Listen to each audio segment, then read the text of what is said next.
Hey everybody, Foley here. Welcome to the weekly news recap for the 19th to the 25th of January 2026.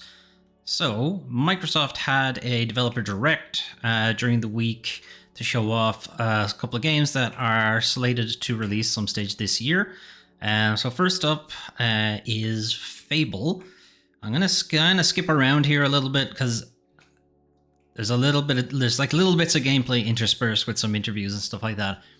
And there haven't really been any videos that are just gameplay that aren't really short. So you'll have to forgive me if some of this is just looking at people talking and not being able to hear it. Anyway, so what they showed off actually looks pretty good. It seems to be sticking to the tropes and the trend, not the trends, but the kind of features that you kind of come to expect from Fable. You're kind of starting from a child, you're working your way up into adulthood, you become a hero.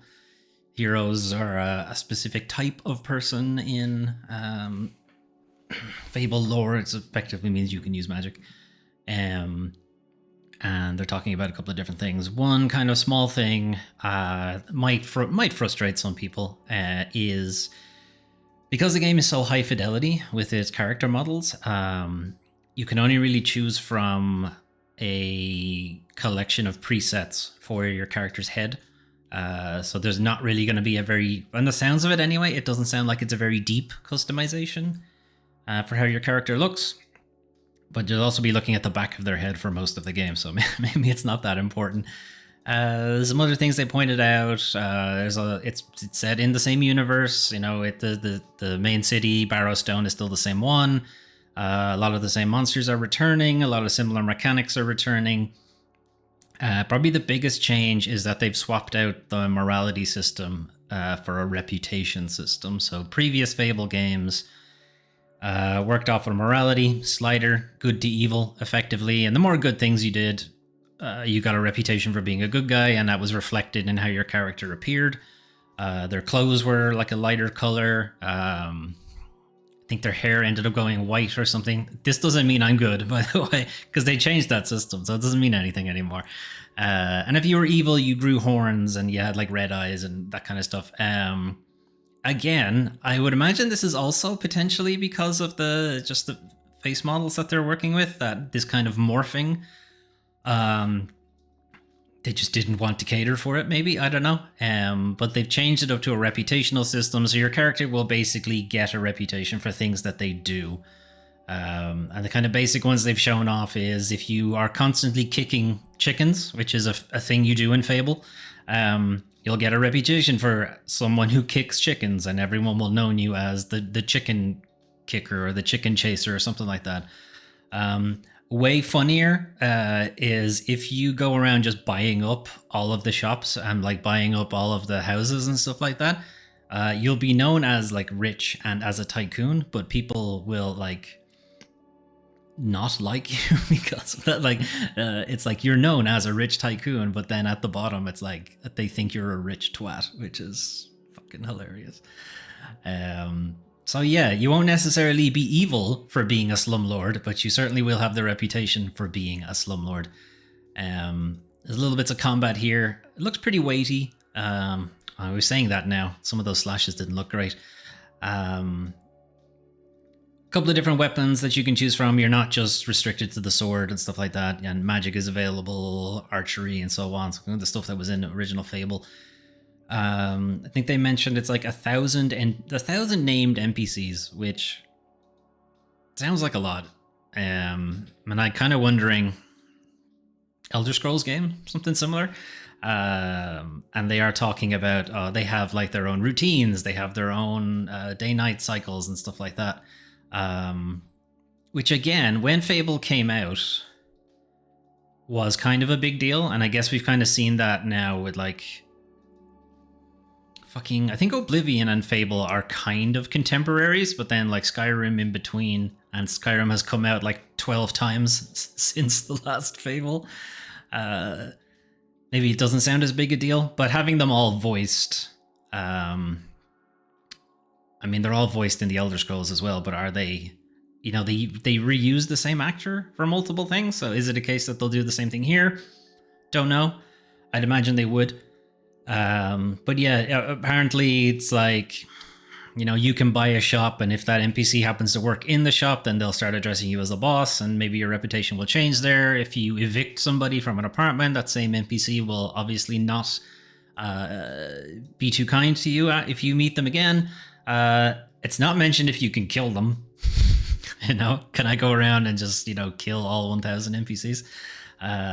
It's also not mentioned if this 1,000 NPCs includes like supporting cast. Is the supporting cast different? It's showing off here that's like different jobs, which is kind of more of an MMO thing. Anyway, all around, it does seem like it's coming along pretty well. I think as a release date, it was they didn't give a specific release date. I think it's autumn this year at some point. They're showing off here that you can marry people and like have kids, and you can marry multiple people and get divorced by multiple people and so on, and buy many houses and what have you, which was a thing in... I don't think you could marry multiple people in the original Fable, but you could definitely marry and have kids and have a different job that wasn't adventuring and stuff like that. Anyway, that's Fable. Again, I don't think they had a specific release date. Obviously, there's a lot more in that video. I was going to skip to the end to see if there was a release date.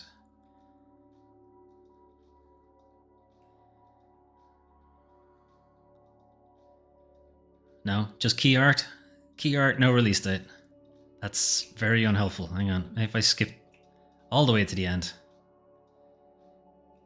I skipped too far. Anyway, okay, it's not there. Autumn. It's autumn 2026. Anyway. After that, Beast of Reincarnation from Game Freak. Game Freak probably best known for the Pokemon series. And people have been talking about it, myself included. Why the fuck do the Pokemon games not look like this? Game Freak themselves aren't actually developing Beast of Reincarnation. It is quite heavily outsourced. They are kind of just managing all the different outsourced studios that they're working with. Anyway, Beast of Reincarnation, I talked a little bit, very short amount on my games of 2026 that I was looking forward to. So it does have like the combat style of something like Soulsy things, particularly for the bosses. I think the regular enemies maybe not so much, but for the bosses certainly it does have a bit of a Soulsy thing to it, or a Sekiro thing to it, because parrying is a very big mechanic for the game. Outside of that though, it does have a kind of like a Nier,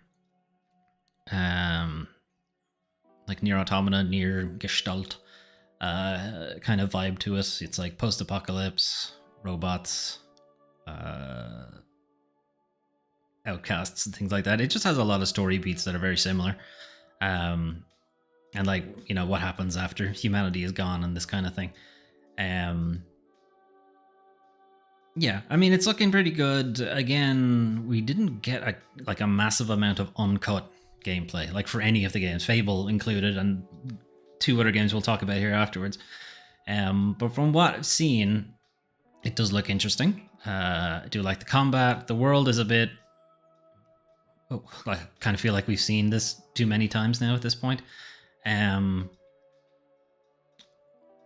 With the kind of nature reclaiming, the world kind of thing, and like it does look nice. It looks pretty, but also, can we have a new type of post-apocalypse? Would be good.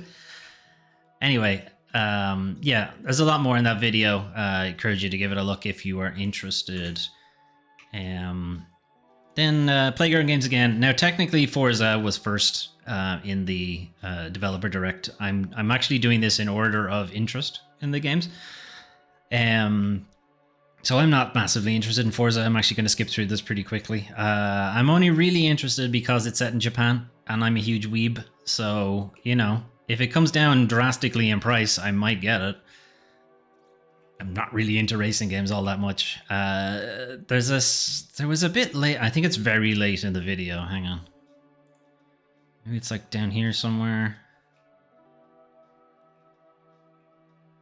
Here, yeah, like there's a Gundam for some reason. Like, I don't know what that's about. Is it a case that you're like having to drive away from a Gundam or something? If that's a game mode, then okay, it's kind of interesting. Okay, so this was the fourth game that wasn't advertised. So it was somewhat of a surprise. So this is a game from Double Fine. Double Fine fairly often have a period of time during the year where they all get together and they kind of just do a game jam. And they make small games, and then every now and then they turn them into like actual games for other people to play and not just the studio. So this is one of them. This is Kiln. It's a 5v5, I think, like multiplayer party game where you are all various types of pot or a vase or things like that. Anything you can make with clay, I guess. And the idea or the gist of the game is almost reverse Splatoon in some ways. You need to collect water that's out on the map, collect it in your vessel, and throw it into the opponent's kiln to douse it and turn off the fire, basically. And depending on what type of vessel you've made, you can collect more water, but you're slower, like this kind of thing. And if you're a small vessel, you can't hold much water, but you can break the other vessels very easily because you're very fast. So it's a question of, you know, what kind of vessel do you want to play as? Do you want to be responsible for collecting all the water and not getting into combat, or do you want to be responsible for like defense and taking out the opposing team and that kind of thing? The kind of interesting thing is that you make the vessel yourself. You know, you're not like picking from a roster of characters, of hero pots or whatever. Like you make the vessel. And it does seem very involved, like the actual design and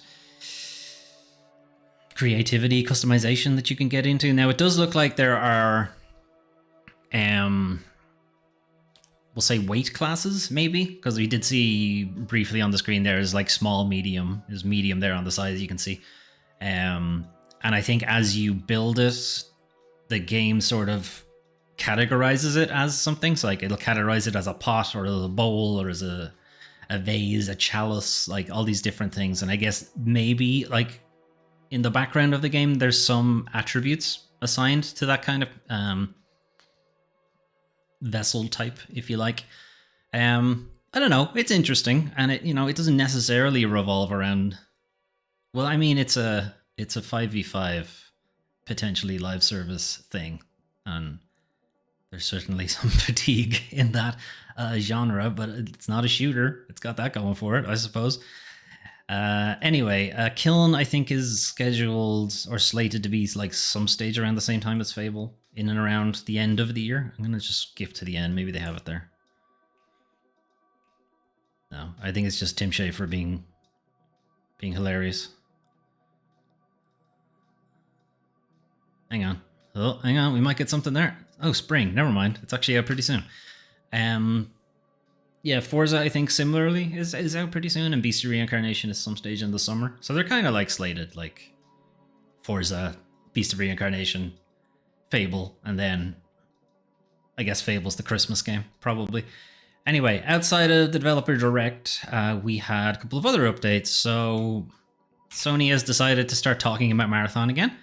And it now has a release date. It's coming out March, some stage. It's got this new pre-order trailer that's kind of making the game feel a little bit more like the original Marathon trilogy than it has appeared to be, at least in the small amount of gameplay snippets that we've seen and like the deep dives and stuff like that. Now, don't make any mistake, it's still an extraction shooter. It's still not a first-person narrative thing like it really should have been if it's going to call itself Marathon, but it certainly looks more interesting from coming from this trailer. But knowing that it's an extraction shooter, it's just whatever. I don't care. But yeah, I guess I'd be curious to see if they're able to, you know, turn around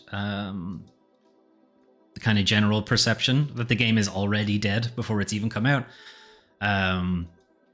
As I'm recording this, Highguard has just released, and it has been met with overwhelmingly negative reviews, but also very high concurrent players. So maybe don't always necessarily listen to the internet, but we guess we'll see. I think it's free to play, and it being free to play certainly helps. Anyway, we're talking about Marathon. Yeah, March, I think. Yeah, 5th of March, so pretty early in March. The Crisol Theatre of Idols, I think, is going to be coming out in February, so has its release date trailer. I talked about this again in the games of 2026, because I'm quite looking forward to this. It looks very interesting. I thought the demo was very impressive. I don't know if it's like vampires. I kind of said it was vampires in the video, but I don't actually know. I'm basing that mostly on just it's religious, and then also there's blood. That doesn't necessarily mean vampires. I mean, it doesn't necessarily not mean vampires. Anyway, it's kind of like, or at least it feels like BioShock with like Catholic guilt thrown in on top of it. Like, it does have that kind of vibe to it. Anyway, release date I think was February. I skipped too far. Okay, just gotta wait for this thing to crush us first. Hope this doesn't awaken anything in me. Okay, we got a nice pool of blood, and okay, 10th of February. And there's a demo available now. The demo on PC has been out for a while, but I don't think there had been a demo on consoles until pretty recently, so we can check that out. Last one, again, another game that I talked about on the video. It's 1348 Ex Voto. It very much has a double A game vibe to it. You're playing a knight errant whose friend with an asterisk, maybe lover, has gone missing / captured by some kind of roving bandit gang, and you've made it your task to find them and rescue them and what have you. And I think at the time that it's set, there's like a civil war, maybe upheaval or something like that going on. So, you know, it's not quite as simple as just walking into the camp and taking her back. Yeah, gameplay looks a little stilted, or the combat specifically looks a little bit stilted, and I don't know if that's just like aggressive hit stop or if maybe it does have like performance problems. But I'm here for the double A, you know, not crazy high budget for games, and maybe getting them turned around in a couple of years and not spending 8 years on them only to cancel them kind of thing. You know, it's fine. It's fine if it's a little jank. It's even fine if it's a lot jank. If the game is fun, then I don't care. Anyway, March 12th for that one, like the week after Marathon. I didn't put in my updates for other things. Anyway, there's a Game Pass thing has been updated. That was it. I forgot to add it to this list, and I'm not doing it now. Anyway, moving on. Those are some of the games you can play soon. What if you wanted to play something right now? Mio Memories in Orbit. So this was originally scheduled to come out at the same time as Silksong, and it's also a Metroidvania, so it almost certainly would have been buried. So it's a good thing that they actually delayed it before hearing about Silksong. So it wasn't a case that they heard Silksong was coming out and then they delayed it. Like, it was delayed before that. Anyway, Mio Memories in Orbit is a Metroidvania. You're playing some kind of little robot lad, and you have returned to this kind of... It's not entirely clear what's going on necessarily, but you're dealing with some other like giant AIs that were built to like fix humanity, and they just didn't do it. And now they've gone rogue. So you're gonna like try to be like, hey guys, what's the deal? Anyway, what I've heard from reviews, it seems like it's pretty good. Some people have been saying it's game of the year, even though it's still January, but okay, it's pretty high praise. Next up is Escape from Ever After. So this is Paper Mario with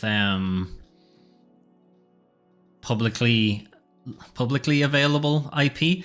So it's based on a lot of fairy tales, if you like. And the idea with Escape from Ever After is Ever After has been taken over by a corporate syndicate, and they're looking to commodify the fairy tales, essentially. And it's your job as one of their employees to go in and make it like palatable for consumerism and stuff like that. But underneath all of that, you're like, that's not good. I don't want to do that. So I'm getting out of here.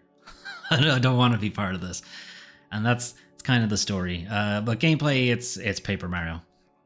It's sort of a turn-based JRPG, and then also sort of a platformer kind of thing. But yeah, it looks pretty fun. We have TR49 from Inkle. So Inkle makes some really, really good narrative-based games. TR49 is a little bit more like maybe something like Her Story. So it's kind of you're sort of piecing together an alternate history kind of thing, and it is a little bit World War II. I'm not sure what exactly the alternate part of it is, or maybe the Nazis won. Maybe that's what the deal is. Some might argue they, considering current events, maybe they did win, and that's not the alternate history. Anyway, yeah, so it is kind of like Her Story. There's like a big database of things that you technically have access to at the beginning, but you don't know like the code to look it up. You don't know what keyword you're missing to find it and this kind of stuff. And then as you kind of piece things together, you get an idea of what the overall story is going on and what have you. And Inkle are very good at that. They're very, very good at it. So I'd encourage you to give it a shot. It's TR49. Then I don't normally really talk about early access games because I've said before on the channel that I'm gonna wait for the game to be finished. But Blade Song it speaks to my very specific interests, which is I just draw swords a lot in like a sketchbook, because what I did when I was younger, and I still kind of do it sometimes now. So a game that is specifically for doing it, like when I was learning Blender and like other like kind of 3D modeling software, is like I'd be drawing swords or building swords, modeling swords, whatever way you want to look at it. That's what I ended up doing. So a game that is specifically that, yeah, it's making it difficult for me to not jump in on the early access, but I'm gonna stick to my stick to my my policy of waiting until the game is actually done, or at least until it's 1.0. Anyway, it is out on early access if you're interested in checking it out. There is an actual story behind it. You are almost it's not post-apocalypse, like mid-apocalypse, I think. The world is falling apart. You've like found your way to like one of the last cities or something like that, and you've taken up your job as a blacksmith, but you had to lose like most of your tools on the way to getting there, so you got to gradually build them all back up again. And while you're doing that, there's like political intrigue, and also there's like a kind of war going on at the same time, and the place that you've landed in itself is somewhat mysterious, this kind of thing. So you are like gradually getting better materials, but also getting a name for yourself. So more people are coming to you to make weapons for them, and maybe you don't want to make weapons for some people, and so on and so forth. But then there's also a free mode where you can just, sorry, not free. Free's not the right word. Creative mode, I guess, where you're not restricted by any of that. You have all of the tools available to you, and you can just make shit. And that's arguably the thing I'll probably be spending most of my time in, but not until the game is actually at 1.0. Anyway, unfortunately though, it is now time to talk about the worst part of video games, the video game industry. So we have Ubisoft deciding to just full on shoot itself in the dick, I guess. Ubisoft details major company reset, 6 games canned, 7 delayed, and 2 studios closed. So this was earlier this week. Ubisoft decided that this would be a bold change of direction to reclaim its leadership, creative leadership, and drive a sharp rebound, something. So 6 games cancelled, 7 have been delayed, and 2 studios closed. So of the cancelled games, kind of probably the biggest one is the Prince of Persia: Sands of Time remake. It's been in development since 2020, something like that, and I think has been restarted development several times. and was even rated in the ESRB. Not even that long ago. It's like 2 weeks ago, something like that. But they've decided to cancel it. Allegedly, it did not reach their new enhanced quality expectations, considering the last trailer we saw of it. I'm not exactly surprised. So of the other 5 games, I don't think we quite know. One of them is a mobile title, and the other 4 were not announced.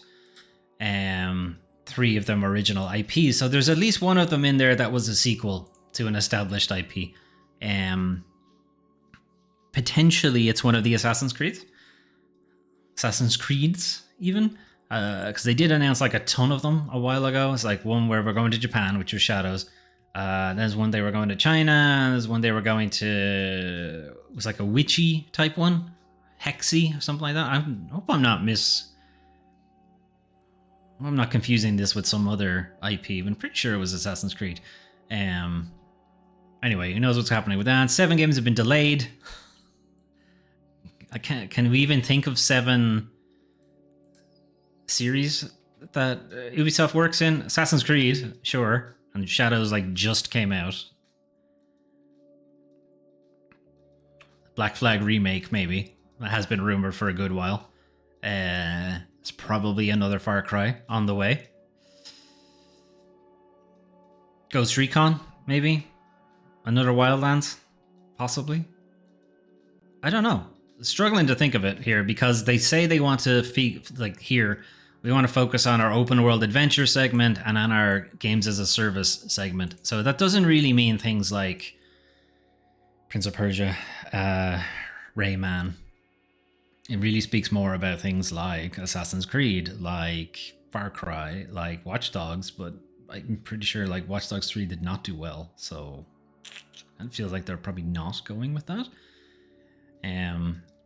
Anyway, one title was planned for release in April, which has now been pushed back a year. I think that's Black Flag. Guess we'll see. 2 studios have been closed. Halifax we already talked about, and they are currently have their union taking Ubisoft to court over basically not having a coherent reason for why it was shut down. Stockholm, I imagine we'll hear about that soon enough. So it's aiming to reduce its fixed costs by an additional 200 million euro over the next 2 years. So the last big batch of layoffs from Ubisoft was them reducing it by 300 million. And that was a ton of layoffs. Like thousands of people were laid off. So this isn't really a lot less. So we're still probably talking like thousands of layoffs still to come. The CFO had to say that there are some people who will be refocused on other big projects, and some may leave the company. I was wondering why I bothered highlighting this, and now I see why. They may leave the company. Are not leaving the company, Frederick. You're laying them off. They're not the same thing. Words have meanings. Use them. Anyway, they're allegedly going to reorder the company into specific creative houses. Ones we've already heard of is Vantage, which is the one that's partially owned by Tencent. Very much. Oh, partially is doing some, disguising there. Tencent have a significant stake. Tencent have a stake in Ubisoft anyway, but they have a very significant stake in Vantage. And Vantage is effectively the games they're actually known for. Assassin's Creed, Far Cry, Rainbow Six. And that's Creative House 1.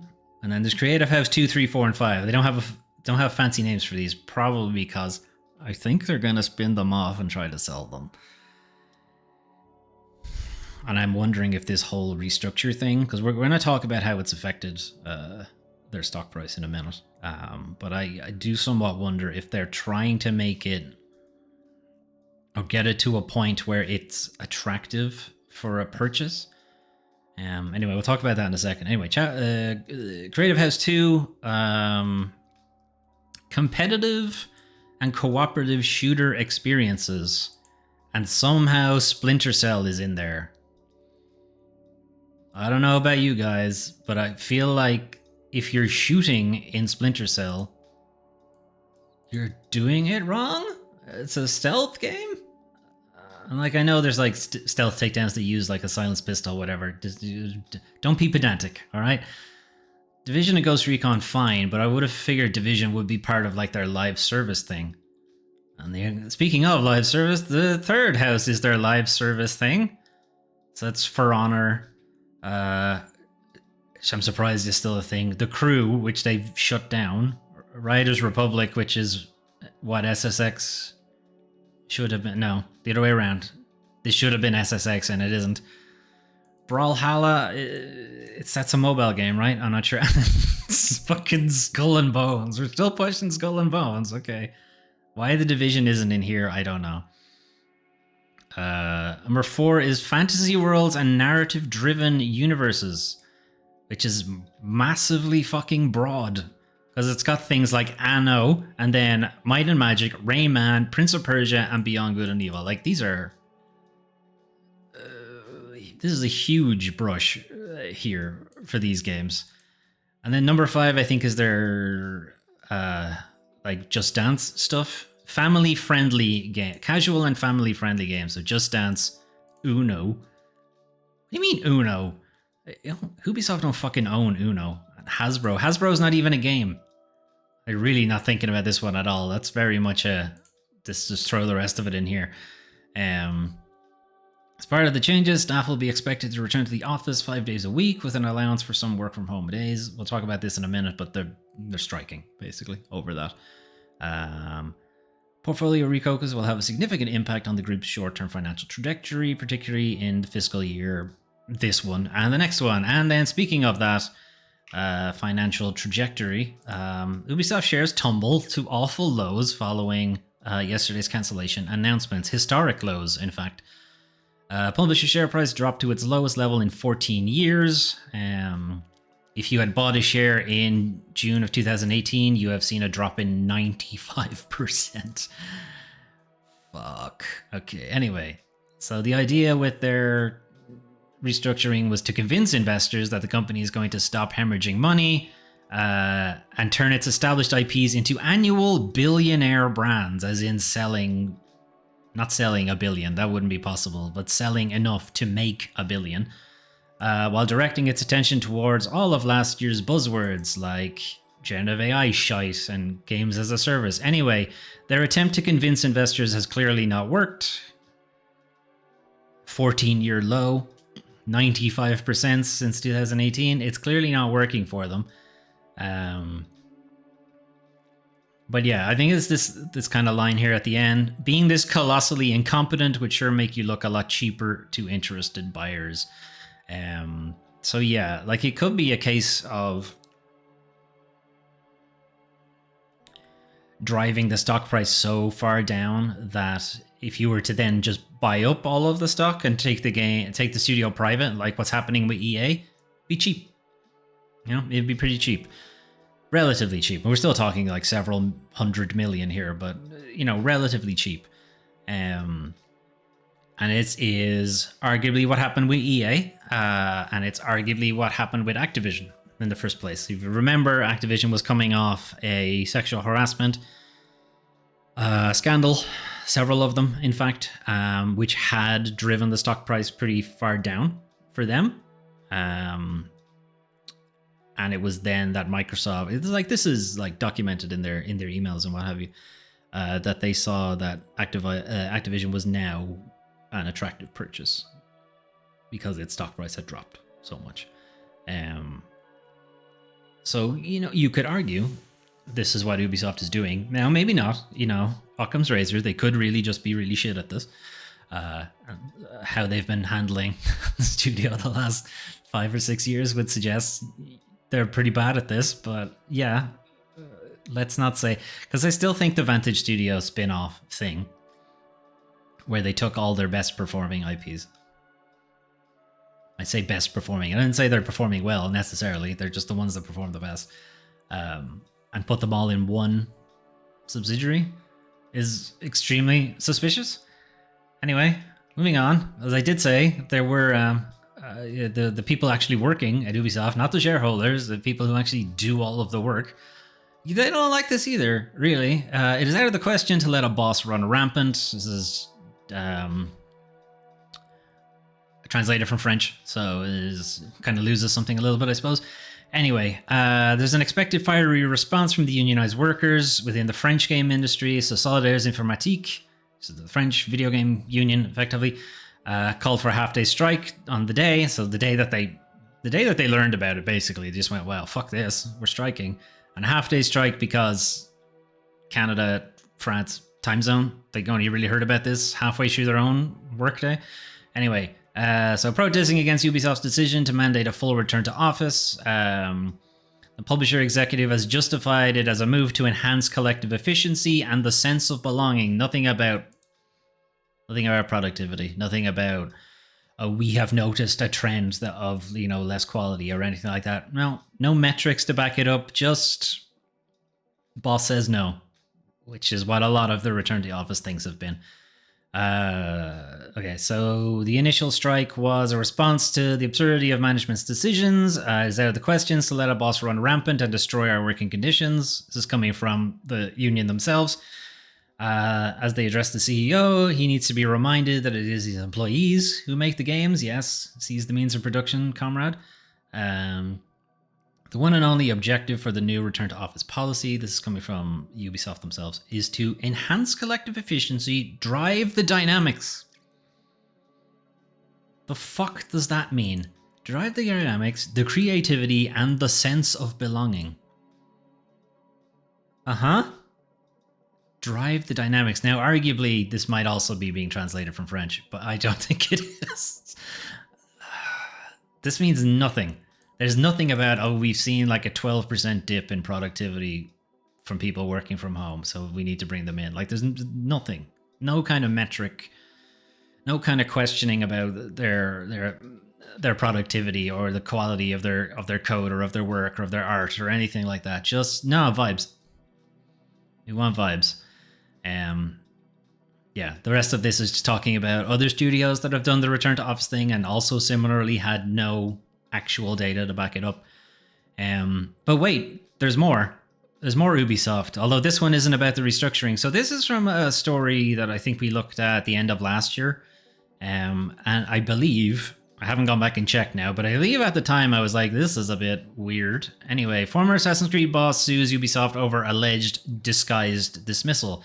So this is Mark Alexis Cote. He's seeking $1.3 million in damages, and he wants his non-compete clause removed because he alleges that Ubisoft wanted to let him go, wanted to lay him off, and he argues that they did lay him off, but they did it in a way of saying that we're actually just going to demote you, or laterally move you, or something like that. We'll get into it here in a second, but so Alexis Cote is, or Mark Alexis, I think Mark Alexis is his first name, so Cote is his second name. I could be wrong. Anyway, had been in charge of Assassin's Creed in general, the whole series, for like 2 decades, 20 years.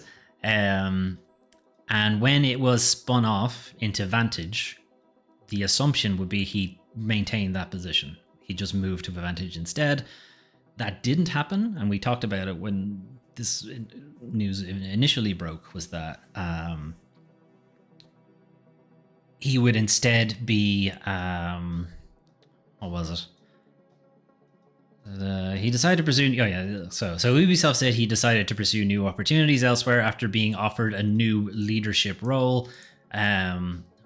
We dived into it further. He wasn't really offered a new leadership role. It was at best a sideways move, but we were being very charitable. It really was a demotion. Code disputes this, saying that he didn't make the choice to leave. Ubisoft decided to transfer the leadership of the Assassin's Creed franchise to someone closer to its new organizational structure, i.e. jobs for the boys. A different position was mentioned, but it did not carry the same scope, mandate, or continuity with the work I had been entrusted with in recent years. He effectively wasn't going to be overseeing Assassin's Creed anymore.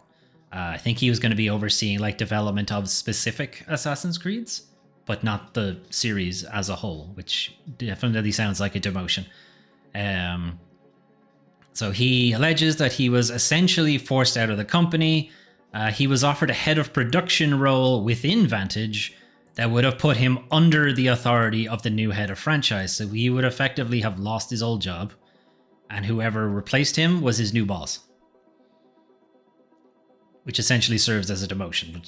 It certainly sounds that way anyway. He considered it an unacceptable downgrade, and it constituted a disguised dismissal. As a result, he reportedly instructed Ubisoft to pay out his severance. The company, however, is alleging to have branded his exit as a voluntary departure. So basically, you don't get severance because you chose to leave and you didn't choose to take a demotion. He claims this is a tactic that allows Ubisoft to avoid paying his compensation, and it maintains a non-compete. So, ipso facto, that's why he wants the non-compete removed. So, yeah, this is like a pretty quick turnaround, because I think we heard about this late last year, October 2025, in January. So he's obviously been putting the legal argument together, and whatever, Christmas was in the middle. Well, yeah, this is a pretty quick turnaround, and it's still really questionable about what Ubisoft are doing with Vantage Studios. Anyway, we're going to move on. We'll see what comes out of that. It's a lawsuit. It'll take some time. Maybe it gets thrown out. Maybe it gets appealed. Or maybe it actually goes to trial. Anyway, this was going to be an oops all Ubisoft industry bullshit, but then the Razer CEO said something really fucking stupid. So it turns out it's not going to be oops all Ubisoft. So there was an interview with Razer's CEO, Min Liang Tan. If you're somehow not familiar with Razer, they make a lot of peripherals for PC games. They make mouses, controllers, headsets, that kind of thing. It's pretty shit quality as far as I'm concerned, but whatever. They have a recognizable brand. Anyway, so they were talked. This was an interview that was held at CES, Consumer Electronics Show, that very much isn't for the consumer anymore, but whatever. And at the show, they had a tube. They had a tube that displayed a hologram of an anime waifu. And you could get a husbando version as well. But all of the articles I saw were only talking about the waifu. And it, of course, has fucking ChatGPT built into it, so you can talk to your anime waifu. And it's actually not ChatGPT, it's Grok. And in fact, it is specifically the anime Grok waifu thing. I'm not sure what it's called. But yeah, there was a lot of it's a difficult interview to watch because it's clear he wasn't ready for a combative, antagonistic interview. Very much thought this was basically going to be a PR opportunity. But yeah, the interview was like, okay, who actually wants this fucking thing? And he just spouted off a bunch of buzzwords. Representation of some of our latest characters, or it isn't just great software now, it's great intelligence. We're now able to get personality there, have AI. He didn't no mention of people have been asking for a wife tube. And I don't think anybody has, so he would have been struggling to do that. Claims the community loves it. No, people have just been saying they're just going to come in the fucking hologram tube. You guys can just get a mason jar for that. Anyway, there is a website for the fucking Ava. That's what it's called. I don't know why it's called Ava and not called... is the husbando also called Ava? Anyway, they're taking pre-orders, $20 deposits. Allegedly, the thing will be out in 2026. No, it won't. It's not going to be out in 2027 either. It's not coming out ever. It's simply incapable of what it's claiming it does. Anyway... asked again, who wants this thing, and it kind of feels like it's very cobbled together for allegedly a consumer product that's coming out in the second half of this year. So we plan to put it out, but we do want to get as much feedback to hear what the concerns are. Are there things we can do better? What's cool? What are the characters that we should get on the tube? And at this stage, you should know. You're taking money for this. You're taking deposits. You should have answers to these questions. It's almost like you're not bringing it out this year. Anyway, And then again, since it's Grok that's doing the fucking generative AI stuff, and again, this was at CES, so this is at the time when we'll say photo editing, in case YouTube decides to take me down. Photo editing, oh, fuck it, I don't care. Photo editing and the child sexual abuse shit that was going on in Grok was all in the papers, all in the news. God, I'm old. Anyway, how can you care about trust and safety and also partner with Grok? And he basically was just talking about, oh, it's a great conversational model. Grok's responses are, they already have an anime thing, whatever. No mention of, the horrible shit that Grok was doing and is continuing to do. It's just behind a paywall now. Astonishingly dreadful responses. It's just like a Tamagotchi. We've interacted with NPCs in games. How is this any different? It's like, there's massive differences here. And yeah, talking about software guardrails that don't exist in LLMs because it's not possible. It's just not possible. Anyway, Razer's intentions to invest $600 million into AI. And like... So the interviewer saying, like, gamers hate it. The gamers, I think, are in open revolt against generative AI coming into their games, into their platforms, and certainly, it's not to say that everyone is against it, but it's a kind of overwhelming majority of gamers are very much against it. And their CEO attempts to say that, no, what they do isn't AI slop. Well, most gamers are currently revolting against AI slop, but these AI tools that will help developers, no, they're all in for them. And like, if these tools actually helped, no, really helped, not like, oh, it does my emails for me, or, oh yeah, it does like boilerplate, but I have to replace a bunch of lines every time because it can't do it the same way twice. I can't rely on it to do things for me. So actually, I'm babysitting the thing. If it was actually proved, real metrics, verifiable proof, blind study, all of that stuff that they should have right now, because this isn't new technology anymore. It's been around for a couple of years now, and we still have, it might help. It could do these things. Oh, if we just had this, it might help out do this kind of shit. Like, never an actual example. No compelling use case. He claims that it's revolutionary, but can't point to a specific thing about it that's actually revolutionary. And that's kind of the big thrust of the interview, if you like. It's like one interviewer basically saying, no, what is actually useful about this product? What do people even want it, talking about the wife tube, and then moving on to generative AI in general. And no actual use case, no actual metric, no actual reason, just buzzwords and corpo speak and lofty goals that 5 years in on this and we still have nothing, not even a hint that it's going to get anywhere. Some imaginary future version of ChatGPT that can interpret live camera footage. Like, I think this is when they were talking about the headset that also had a camera on it, and it can't do any of these things. Not to mention that they were showing something else in the video where you would talk to the wife tube and the wife tube would actually change something in the game. It's like, you don't have access to do that. You have no idea what game they're playing.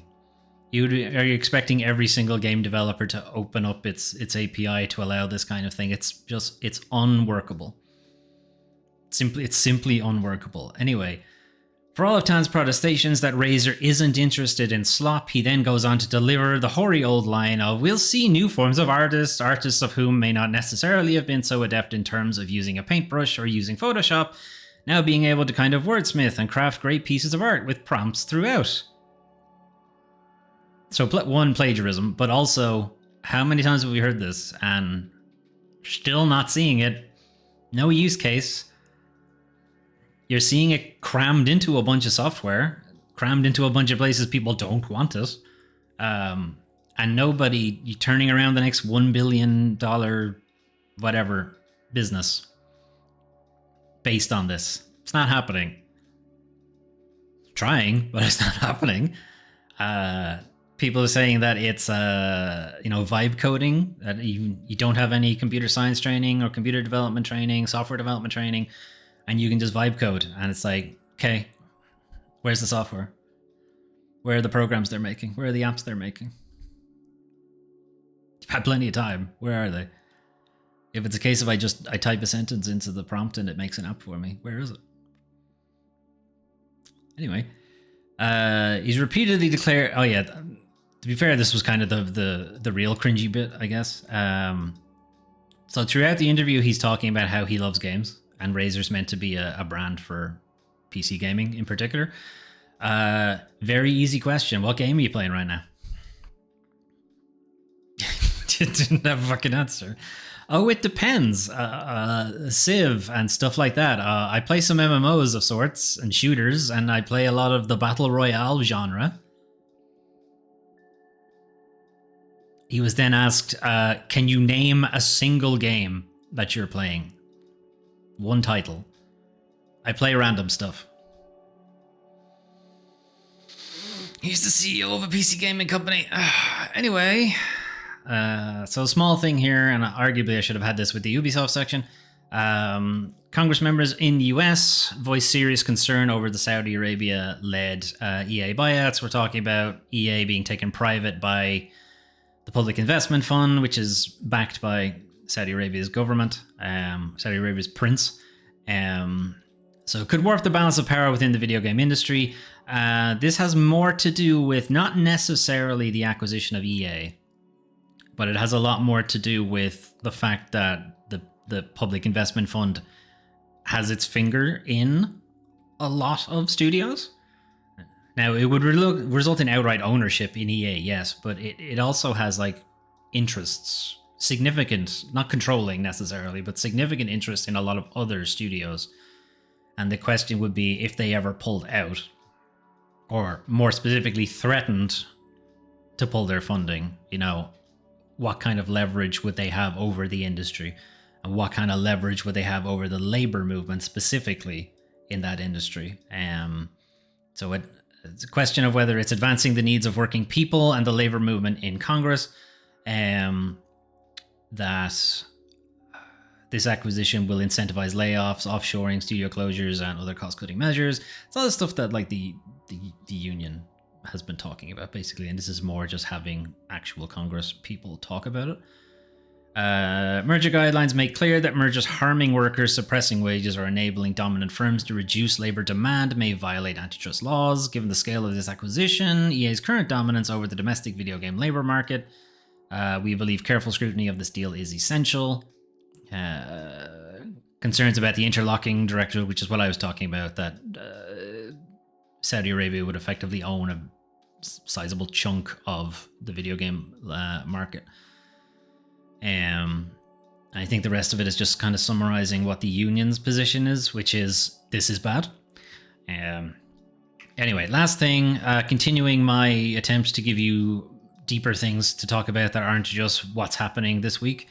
So this is John Walker's piece on massive game budgets and how it resolves in series and properties, IPs, franchises kind of disappearing because they cost too much to bring into the modern world with modern day rather, with the way AAA games have been going, things taking 8 years to happen and then getting cancelled.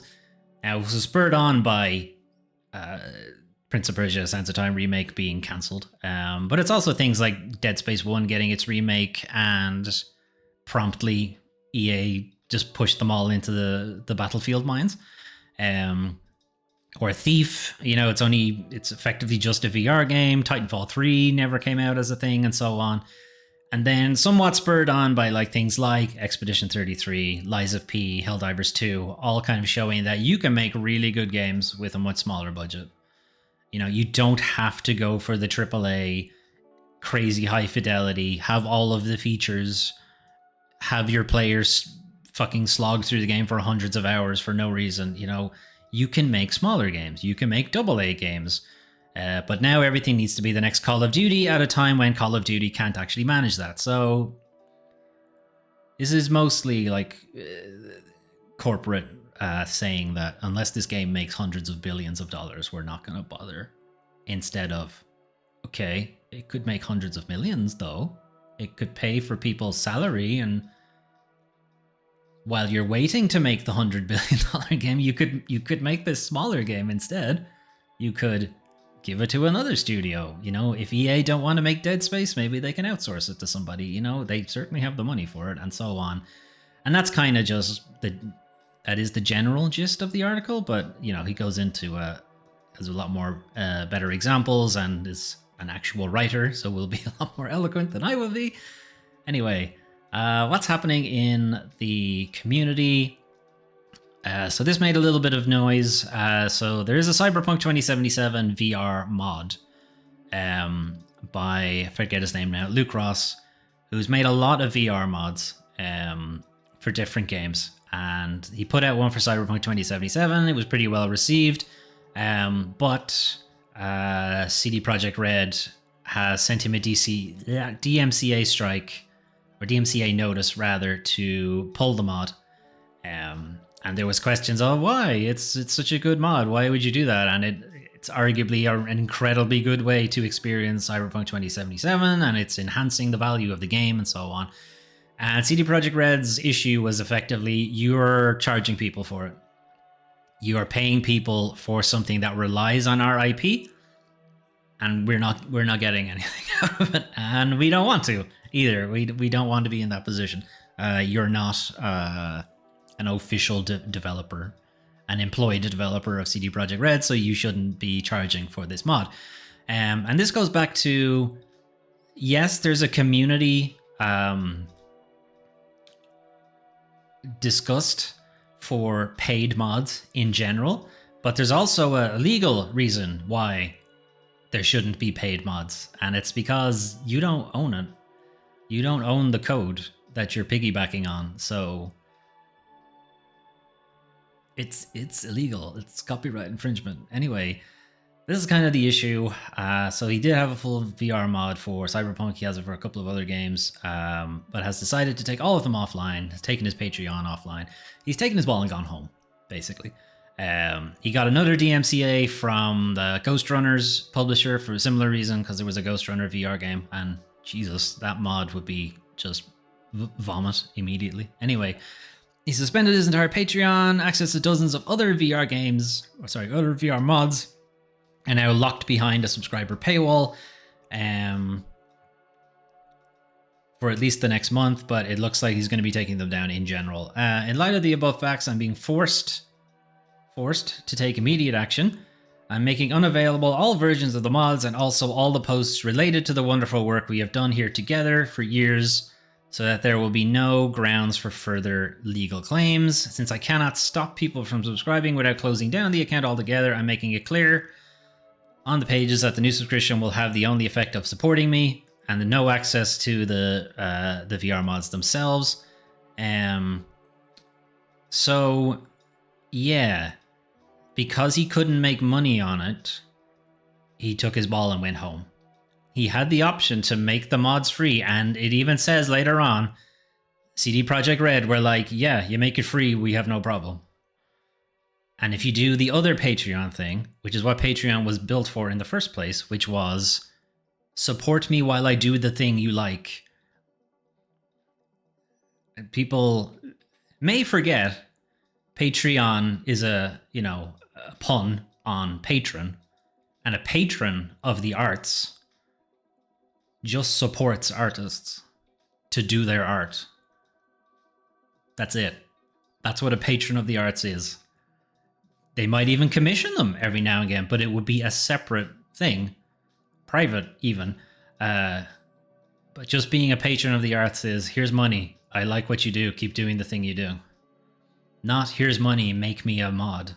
That's different. That's a commission, and would be illegal in this case. But it's not the same thing. And a lot of Patreon modders, devs, artists, what have you, do have it set up this way, which the Patreon is just a support. And you get maybe early access to something. But eventually, the thing is made available to everybody. Like, unless it's like fully owned IP. If it's something in a case where you're piggybacking off some other IP, the way to do it is I'll give you early access and then later on it's available to the public. Anyway, so central to CD Projekt's complaint was that Ross was charging players to access it via subscription, and it would have been fine with Ross making the creation free and simply allowing users to voluntarily tip instead, as many other modders do. So why wasn't that an issue? Assuming that overall the work I poured into making my software support Cyberpunk, turning it into a very immersive thing some people had in their lives, counted for a few months. Yeah, it's just a question of was he making too much money off the thing? And it wasn't even a question that you were making too much money. It was that you were making money at all. Anyway, despite the fact that it was entirely financed by passionate gamers, none of it was an incurred cost to CD Projekt Red. Doesn't matter. They own the IP. They have to defend it. Anyway, his position isn't exactly winning him over. For the most part, the community is very much, no, you should have just made it free, dude. Anyway, I did think, like, there is one part of his argument that I actually do agree with, and it's Patreon automatically complied. DMCA law is carefully worded to give power to big companies. They are required by the DMCA to effectively believe the copyright holder and take things down before asking questions. And yes, that is a problem. That is a huge problem with the DMCA, and that it is massively weighted in favor of copyright owner, or we could say copyright owner in quotes, because you don't have to prove you're the copyright owner.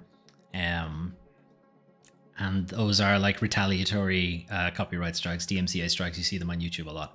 And YouTube has gotten better about recognizing them, but it isn't always good at it.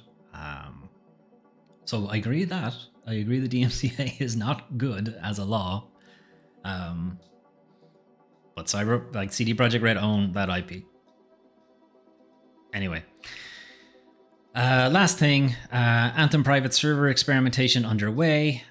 So this is like kind of early testing, but Anthem was shut down like last week before, maybe. And already there are people who have like a private server running and have the game kinda working. It doesn't quite work because there are a couple of things that it does require, like BioWare's server to authenticate, and since BioWare server is down, they can't authenticate it. So I think there's things like certain purchases won't carry over, and there's something about logging in to like your character or something like that. Like your character is effectively wiped, something like that. And it's wiped every time you log in, something like that. But it's kind of working. So, it might be able to be rescued from the ashes, and some people are working on it, but it's very much a case of don't get your hopes up. Like, it's possible, but it might not work. But, it's interesting to see a game that had been largely written off by most of the game community, myself included. But there are people passionate enough about it, and also with the Stop Killing Games petition making its way through the EU. The idea from the industry side of things is that this will make development effectively untenable if they have to make the game work, even with the servers down, even when the game is sunset or whatever. And a week later, they have it sort of working. You would think, and this is with people who don't necessarily know how the game is programmed. You would think the people who do know how the game is programmed, the actual developers, would probably be able to get it working fine themselves. Suggests it's a skill, not a skill issue. It suggests it's a willingness issue from, and I won't say the industry, it's corporate management. And maybe some devs are like, I just don't want to work on that part of it. Like, yeah, sure, that's fine. Yeah, that's probably a thing as well. Anyway, we will leave Mio, I guess, to play. in the background. Anyway, that is your news for the 19th to the 25th of January 2026. So some pretty impressive stuff from Xbox's Developer Direct. I don't really have much interest in Forza, but it's in Japan. Like I said, I'm a huge weeb, so they might get me. Not for the price they're charging. They dropped down a couple of double digits discounts, several, more than 50%, maybe. Even then, maybe not. Fable's looking pretty impressive. Like, there are some things that are missing from it. The morality system, that kind of thing, and your character creation is a little bit restricted. We see a little bit more of like unbroken gameplay would be good. Developer Direct was like heavily edited, interspersed with interviews. There's only like very small snippets of the actual game running. Same for Forza, but it's a racing game, so all the snippets look the fucking same to me. Beast of Reincarnation, again, as a combat game, you really do need to see like a 5 minutes unbroken of the game. Show me a fight from beginning to end. Then we'll know if it's actually something you want to play. But for right now, at least, it does seem interesting. Where else were we? Like Marathon coming out maybe a bit sooner than I was thinking. I thought it would be like more closer to the middle of the year. Similarly for Crisol, kind of thought that would also be like May at some stage.